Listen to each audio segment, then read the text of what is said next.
Assalamualaikum warahmatullahi wabarakatuh. Salam sejahtera untuk kita semua. Om Swastiastu, Namo Buddhaya. Salam kebajikan, Rahayu.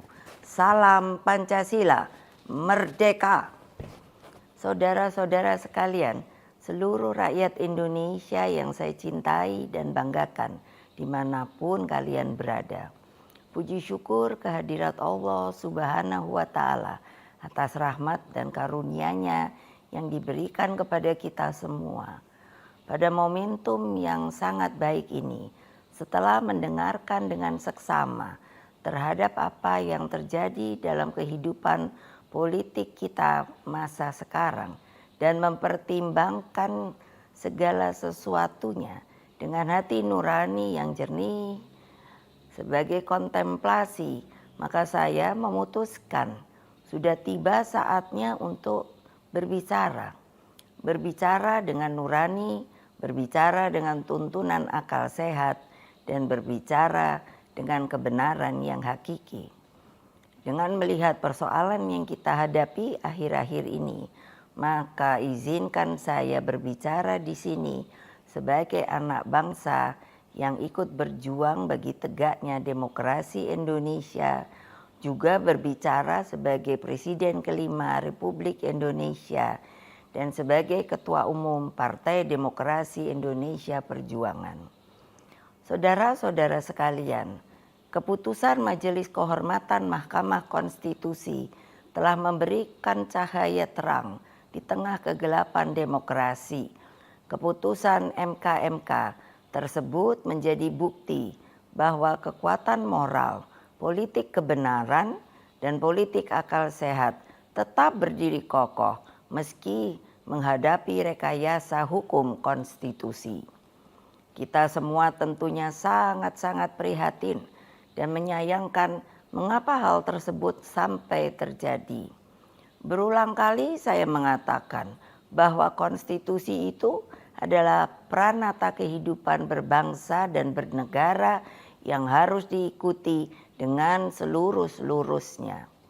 Konstitusi tidak hanya ditaati sebagai sebuah hukum dasar tertulis, namun konstitusi itu harus memiliki roh yang mewakili kehendak, tekad, dan cita-cita tentang bagaimana bangunan tata pemerintahan negara disusun dan dikelola dengan sebaik-baiknya, seperti yang dicita-citakan oleh para pendiri bangsa.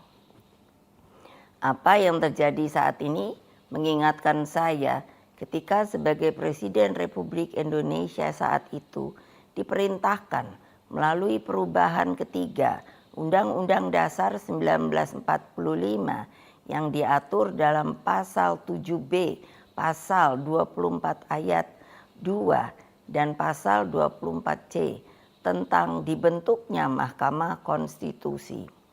Dari namanya saja, Mahkamah Konstitusi ini seharusnya sangat-sangat berwibawa, memiliki tugas yang sangat berat dan penting guna mewakili seluruh rakyat Indonesia di dalam mengawal konstitusi demokrasi.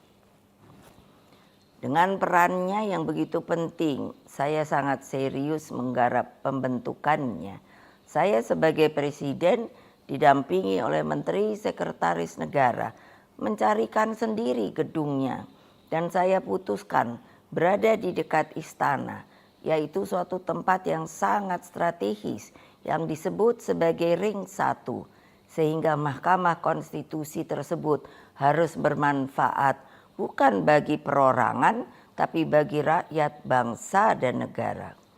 Saya ingat waktu itu, Ketua MK yang pertama adalah Pak Jimli Asidiki, dan saya sangat berterima kasih atas segala konsistensinya selama ini.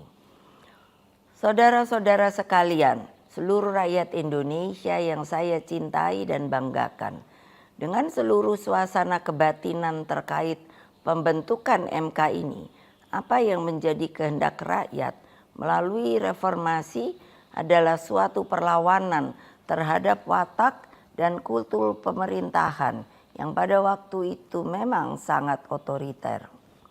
Dalam kultur otoriter dan sangat sentralistik ini lahirlah nepotisme, kolusi, dan korupsi.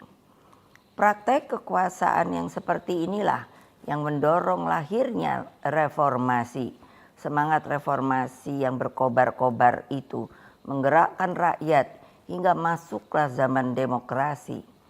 Bukan sebuah proses yang mudah, bukan yang indah, karena pada waktu itu sampai saat ini kita masih seharusnya mengenang dengan perasaan hati yang begitu sedih atas pengorbanan rakyat dan mahasiswa melalui peristiwa Kuda Tuli, peristiwa Trisakti, peristiwa Semanggi, hingga berbagai peristiwa penculikan para aktivis, bagian dari rakyat, dan lain-lain.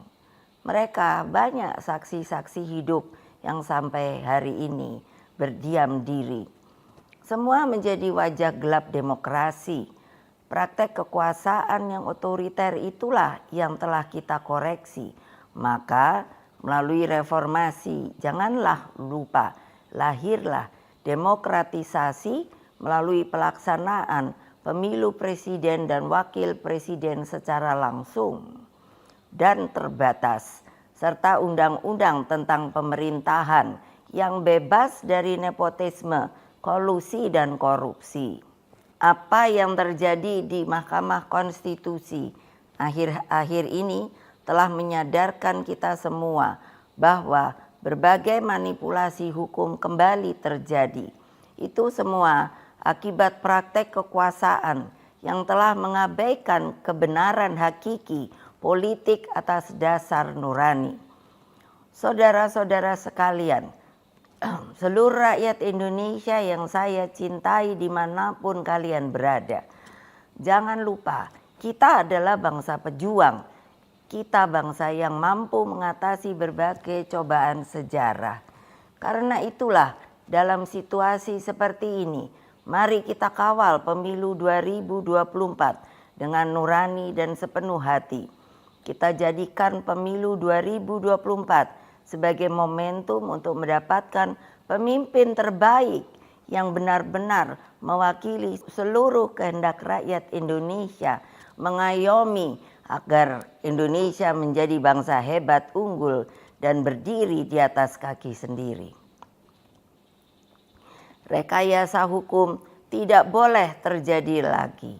Hukum harus menjadi alat yang menghadirkan kebenaran. Hukum harus menjadi alat mewujudkan keadilan.